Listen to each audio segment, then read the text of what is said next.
పెట్టుబడి పెట్టండి, నిశ్చింతగా ఉండండి. పెట్టుబడి లాభాలు తెప్పించే ష్యూరిటీ మాది. మెటా ఫండ్ క్రిప్టోకరెన్సీ పేరుతో సాగిన వసూళ్ల దందా ఇది. ఈ వసూళ్ల దందాపై సాక్షి టీవీ వరుస కథనాలతో పోలీసులు రంగంలోకి దిగక తప్పలేదు. కరీంనగర్ కేంద్రంగా అమాయకుల నుంచి వందల కోట్లు కొల్లగొట్టిన అక్రమార్కులపై పోలీసులు ఉక్కుపాదం మోపుతున్నారు. కలుగులో దాక్కున్న అక్రమార్కులు బయటకు తీసుకొస్తున్నారు. రూపాయికి మూడింతల లాభం ఆశ చూపించారు.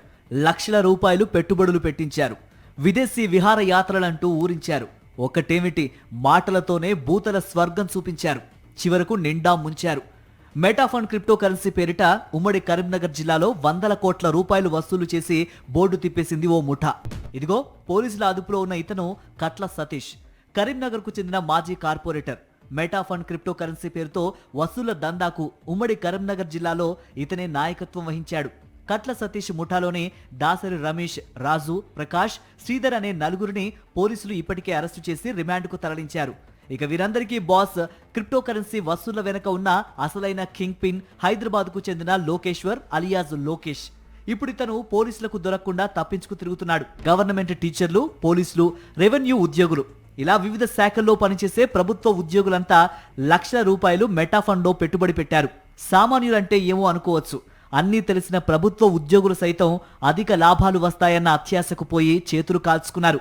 వందల కోట్లు దండుకున్న ముఠా దుబాయ్లో ఆస్తులు కొన్నట్టు సమాచారం. అంతేకాదు, విదేశాల్లో పెద్ద పెద్ద హోటల్స్లో పార్టీలు చేసుకున్నారు. అమ్మాయిలతో డాన్సులు చేస్తూ ఎంజాయ్ చేశారు. మెటాఫండ్లో పెట్టుబడి పెట్టి మోసపోయిన ప్రభుత్వ ఉద్యోగులు తమ ఉద్యోగాలకు ఎక్కడ ఎసరొస్తుందోనని గమ్మునుండిపోయారు. ఎందుకంటే చాలా మంది ఉద్యోగులు సైడ్ దందాలు చేస్తూ సంపాదిస్తున్న బ్లాక్ మనీని ఇలాంటి క్రిప్టోలో పెట్టడంతో తమ పేర్లు బయటకు రాకుండా, గుట్టు చప్పుడు కాకుండా సెటిల్ చేసుకోవడానికి ప్రయత్నం చేశారు.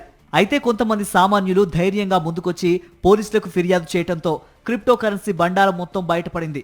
మరోవైపు క్రిప్టోకరెన్సీ మోసాలపై సాక్షి టీవీ వరుస కథనాలు ప్రసారం చేయడంతో పోలీసుల్లో చలనం మొదలైంది. కరీంనగర్ కేంద్రంగా సాగిన దందాపై ఉక్కుపాదం మోపుతున్నారు. అమాయకులను మోసం చేసిన వారిని వరుసగా అరెస్టులు చేస్తున్నారు. Finding all the victims associated with this case. Victims తో రిక్వెస్ట్ ఏంటి అంటే, if you're coming please come with all the evidence. మీ ద్వారా చేసిన ట్రాన్సాక్షన్ అండ్ మీ ఫోన్లో డౌన్లోడ్ అయిన యాప్స్ అన్ని డీటెయిల్స్ మనకి అవసరం ఉంటాయి. ఇప్పటి వరకు దీని రిలేటెడ్ ప్రాబ్లం ఉంది. So all this evidence will be needed to make this case more stronger.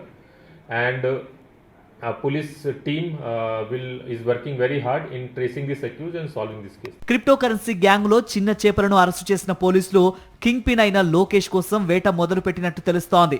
ఇప్పటికే అరెస్ట్ అయిన నిందితులు ఇచ్చిన సమాచారంతో కరీంనగర్ పోలీసులు బృందాలుగా ఏర్పడి రంగంలోకి దిగారు. లోకేష్ ను ఎలాగైనా పట్టుకోవాలన్నదే కరీంనగర్ పోలీసులు టార్గెట్ గా పెట్టుకున్నారు. మరి లోకేష్ విదేశాలకు పారిపోకుండా పట్టుకొని బాధితులకు న్యాయం చేస్తారా లేదా అన్నది వేచి చూడాల్సిందే.